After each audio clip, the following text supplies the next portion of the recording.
Everybody wants to say and everybody wants to tell you that Cursor and all these AI coding tools completely change the software business. They're completely wrong. And I'm going to show you why. I'm going to show you exactly what I mean. There's a lot that goes into building a good software tool or a good software product, and indeed a software company. And the AI coding part is literally just one piece. So here's exactly what I mean. If you have a look on my screen here, these are the core 3 things that I say you must do in order to have a software company, right? You've got to do coding. Obviously, you've got to be able to build the fucking product. You've got to do product, which is, what is your product? How do people interact with it? How do they use it? When do they use it? Why do they use it? How do they feel when they use it? What should it do? What shouldn't it do? All of that shit. It's the thinking about basically what fucking business are you in? What are you doing? What are you not doing? And then there's distribution as well, which means how do you get people to pay you for your product? Are you pushing out to them? Are you doing a bunch of outbound sales? Are you doing a bunch of outbound marketing? Are you doing all of this other stuff? Actually, there's probably one other thing I would add in there. Let me just write architecture, because architecture is not quite coding and it's not quite product, but it's sort of halfway in between those. Like how do you architect your systems that you intend to build before you build them? How do you architect those systems so that not only that they work, but that they work well and that they work intelligently? For example, if you are ingesting massive amounts of data, as I do in my tools, several of my tools, ingesting massive amounts of data, well, what are you going to do? You're going to write 10 million rows to a database and then query it. How do you query it? And just basic things that if someone was coming to this for the first time thinking they'll just use Cursor and solve all of these problems, you fucking won't. So here's what I'm talking about. If we throw our mind back to, let's say, 20 years ago, and we assign what I would call a difficulty score for each of these things, or a complexity score, and in actual fact, what it should really be called is an opportunity score, because where there's complexity and where there's difficulty, there's also opportunity. But let's go back 20 years. How difficult was it to do the coding part? Now this is compared to today. So 20 years ago, the coding part was orders of fucking magnitude more difficult than it is today. So let's put our 20 years ago benchmark, let's put it at an 8 out of 10 for difficulty. And I'll talk through this chart here in a little bit. But the coding part, let's say it was an 8 out of 10. Now the product part, I'm not going to say that it was an 8 out of 10 in difficulty or complexity, because if you think about product way back when, it was simpler. There were fewer, wholly integrated systems.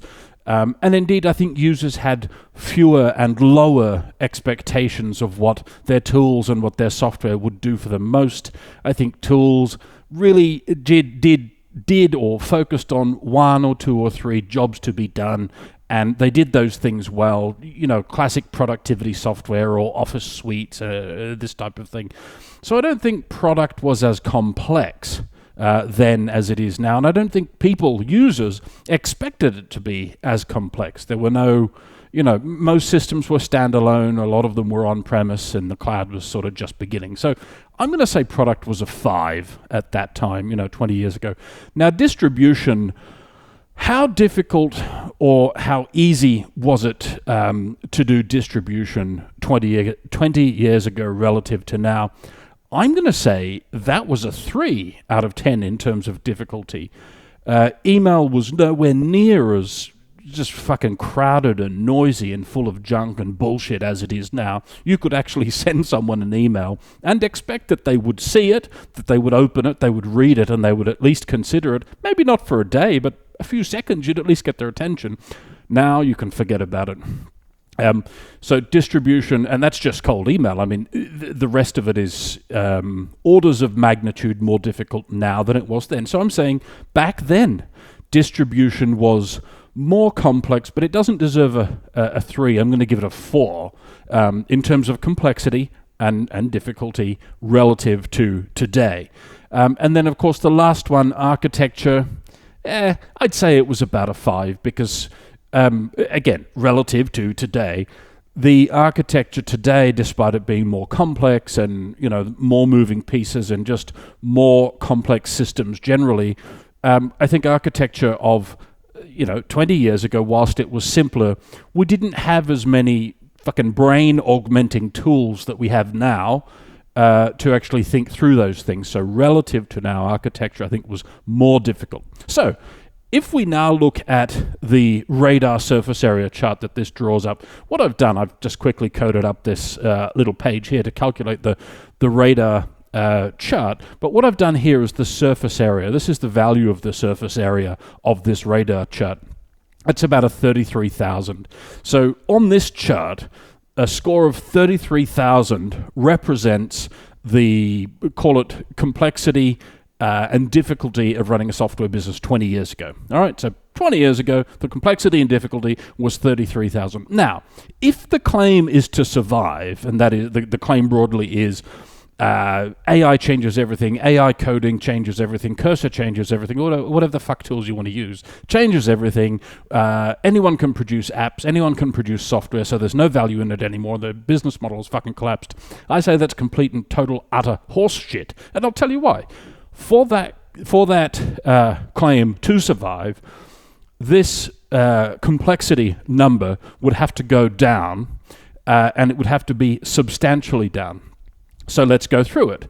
20 years ago, it was a 33,000 complexity number. That is the surface area on this chart, the surface area of all of the complexity added up together.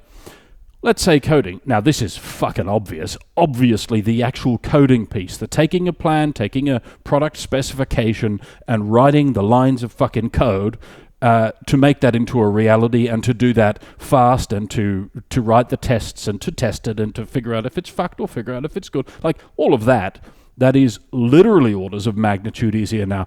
I'm going to put that down to a 3. I'm not putting it down to a 0, and I'm not putting it down to a 1 because you still need to think about, you still need to know what you're doing. It is true that the tools make you more productive. I am infinitely more productive now than I was years ago before all of these tools. But it's not a 0. It still requires thought, it still requires diligence, it still requires effort. So it goes to a 3. Now, product.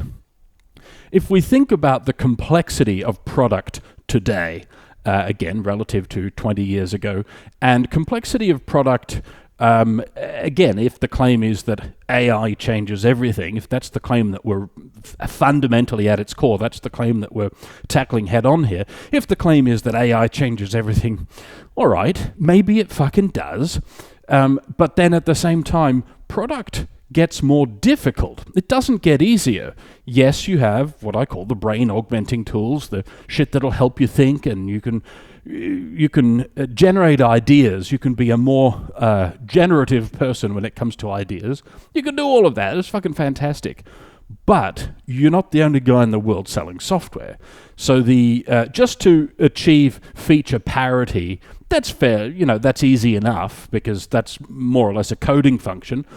But if you want to go beyond feature parity with your competitors and you want to have an actual good product, you need to be thinking about what the fuck you're doing. And in that sort of hyper-competitive landscape, product doesn't get easier. Product gets more difficult.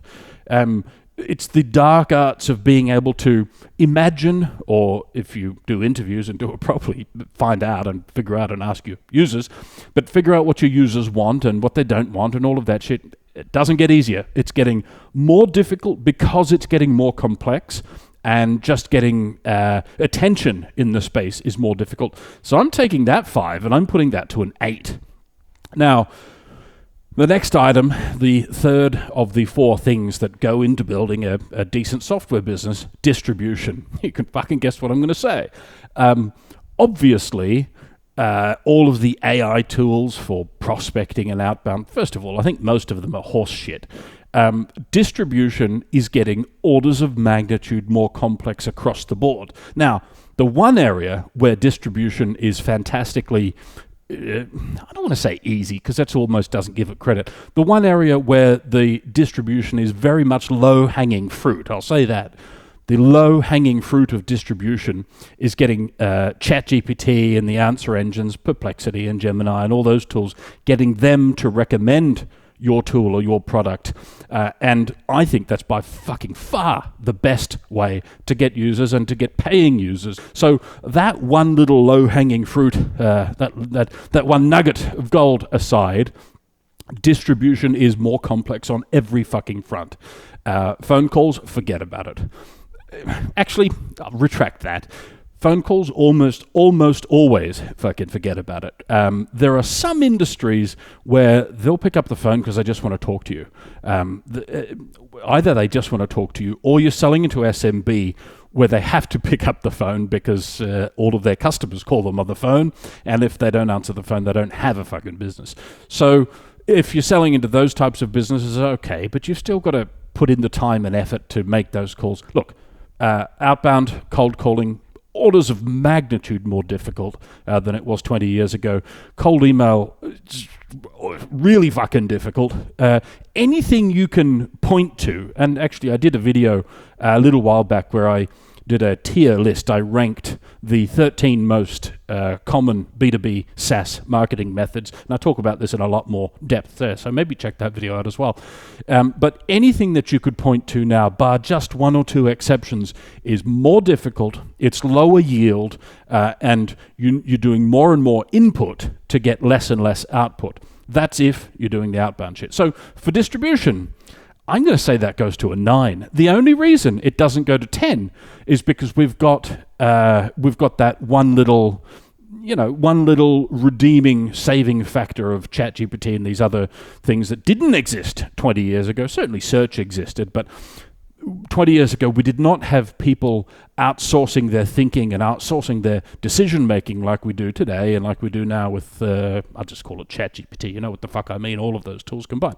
So distribution would be a 10 out of 10 in complexity, but I'm giving it a 9 because we have that little win of ChatGPT and all of those tools. Now, architecture, I'm going to say that that's unchanged because the way that I think about it, yes, it has gotten more complex. You've got more pieces to many systems. You've got more surfaces that you need to think across. You've got more pipelines that you need to integrate or fucking not integrate and walk away from. Like, there's a lot to think about in architecture, but the reason I'm going to leave it unchanged is because by my assessment, to the extent that the complexity has increased, so have the cognition augmentation tools that you can use to help you plan these things out.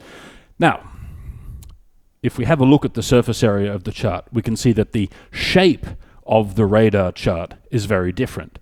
It's moved in a different direction, but this number here is my core fucking point. We've gone from 33,000 complexity score or difficulty score to 43,000. So running a software business hasn't gotten easier and less profitable.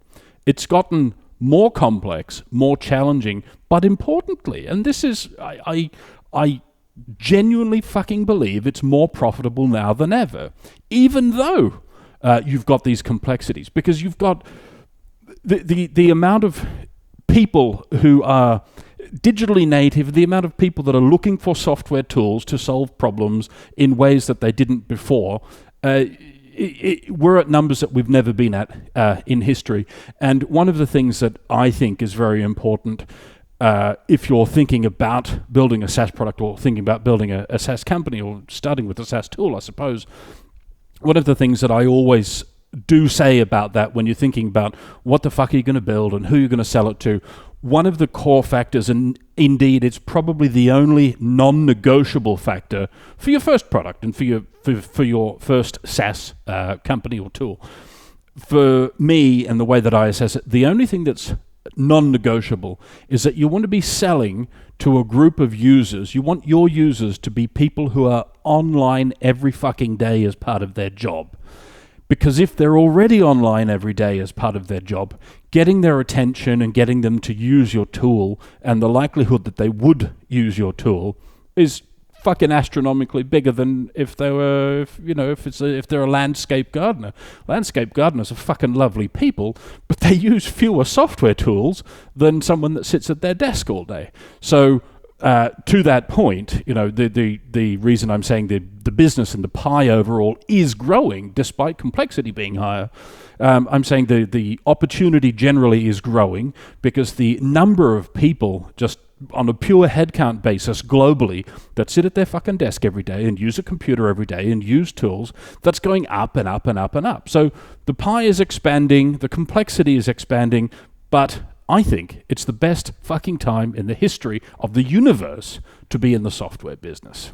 Now, if you are a B2B SaaS founder like me and you don't yet have the amount of paying users, forget the bullshit free ones, but if you don't yet have the paying users that you want, here's what I'll do for you.